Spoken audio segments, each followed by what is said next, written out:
पडलेलं आहे।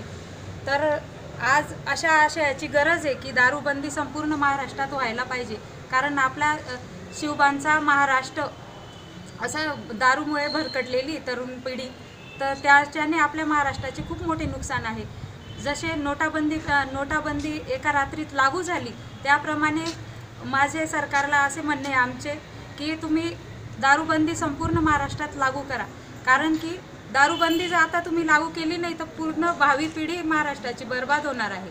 आणि जिजाऊ कोणत्याही शिवबाला आता घडू शकणार नाही आपल्या महाराष्ट्रात, कारण जिजाऊने जे संस्कार दिले शिवबांवर त्याच्याने शिवबा घडले। आम्ही कितीही स्त्रियांनी संस्कार दिले मुलांवर, पण जर बाहेरच्या दारूसारख्या व्यसनांनी त्यांना विळखा घातला तर कोणत्याही महिला जिजाऊ बनू शकत नाही आणि त्या शिवबा घडवू शकत नाही। दारूबंदी आता ठिकठिकाणी गावांमध्ये सुरू आहे, ठिकठिकाणी गावागावातल्या महिला त्यासाठी संघर्ष करत आहेत, पण एक गावात जर दारूबंदी झाली तर दुसऱ्या गावात दारूबंदी नसते, त्यामुळे त्या गावातील पुरुष दुसऱ्या गावात जाऊन दारू प्यायला सुरुवात करतात। यामुळे नुकसान हे फक्त महिलांचेच आहे, कारण महिलांना सर्व कुटुंबाला पोसावे लागत आहे। दारू पिणारा जर एखाद्या स्त्रीचा पती असेल तर दारू पिल्यामुळे तो एखाद्या आजाराला बळी पडतो, त्याची जमापुंजी असते ती आजारात सर्व खर्च होते।